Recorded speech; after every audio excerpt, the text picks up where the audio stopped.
My name's Daniel Adkins, and welcome to Valiant Vlogs.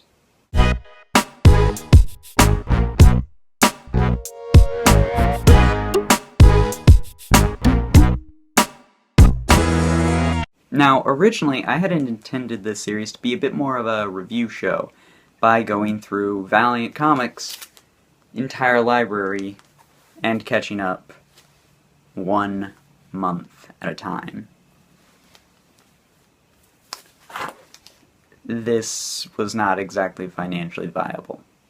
But I do have right here in my hands the first 4 months of Valiant Comics as they were released, with the exception of certain series. So let's kick things off by talking about X-O Manowar number 1 through 4. I really enjoyed this first arc of X-O Manowar. Maybe it was just the fact that I had just read all of it at once, but it was such a good read. As someone who knew the basic premise of X-O Manowar, because I like to do research on books before I buy them, I have to say it was really interesting getting to see Eric's origin. It's very decompressed, but it also doesn't feel like it's too decompressed. I feel like comics these days are getting a bit too decompressed, with everything being 6 issues long, and I don't like that. Nothing really feels like you're getting too little of the story, and that I think is a really good thing. Robert Venditti I really enjoyed his run on The Flash right now, so I'm really looking forward to seeing more and reading more of X-O Manowar. I love that name, X-O Manowar. That's just such a great name. Next up, Harbinger, issues 1 through 3. Now you will notice my copy of Harbinger is the $1 debut that they made to get people started off reading Valiant. And I'll admit, I didn't even pay $1 for it.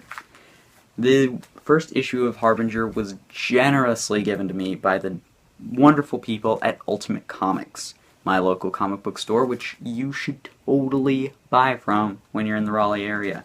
It is a fantastic store, and they just opened up their 2nd location.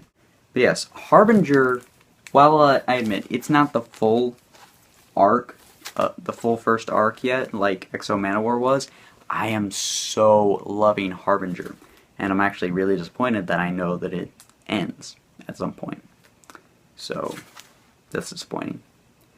But Harbinger looks like it could be my favorite. X-O Manowar is my favorite right now, but it looks like it could easily overtake that. I'm a huge fan of teen heroes, always have been. I blame the Teen Titans. And it feels like this is just such a realistic book. Admittedly, it also suffers from a bit too much decompression, but again, I don't think that's a huge problem.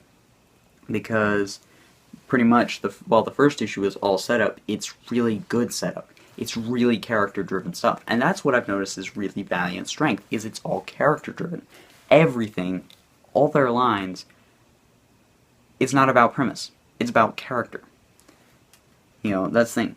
And admittedly, I really want to get the other issues, be that digitally or physically in a trade, or just finishing out the first arc with floppies, but because of the character of Fate, who I've seen several several screen caps of, and I really want to get to her. But I have to say, Peter Stanchek is quickly evolving into quite possibly one of my favorite superheroes. He's exactly how you'd expect a real person to act in those situations. And I gotta say, it's got one of the coolest villains in the form of Toyo Harada. The whole fact is, I love villains who honestly think they're doing good. He's like if Doctor Doom and Magneto and Charles Xavier were all rolled into one. It's fantastic. I love Toyo Harada. So yes, Harbinger, very good book. And I can't wait to read the entire series. Next up, Bloodshot number 1 and 2. This one I also bought, and I mean, granted, 2 issues in, it has a very interesting mystery with the whole Bloodshot thing, but I know that's not exactly something that's solved, at least not yet. So it's mainly a lot of setup. Even into the 2nd issue, a lot of it. I like knowing things about my characters, and even though that's the whole thing behind Bloodshot, is that you don't know who he is, and he doesn't know who he is, I don't know, I still feel like he's a bit too robotic in the first 2 issues. Granted, again, 2 issues versus 3 or 4 for Harbinger and Exo Manowar, but I don't know, it's a meh book at best so far. And mainly I'm going to read it mainly because, well, the movies are coming out, so, yeah. I'll say, though, I love Bloodshot's design. It is incredibly original. Love it. Archer and Armstrong #1, finishing out our Summer of Valiant 2012. One of the funniest books I've ever read. It is fantastic. It's comedy, its timing is just, it's magnificently written. And the fact is, even though it's all set up, I still feel like I got a complete story out of this.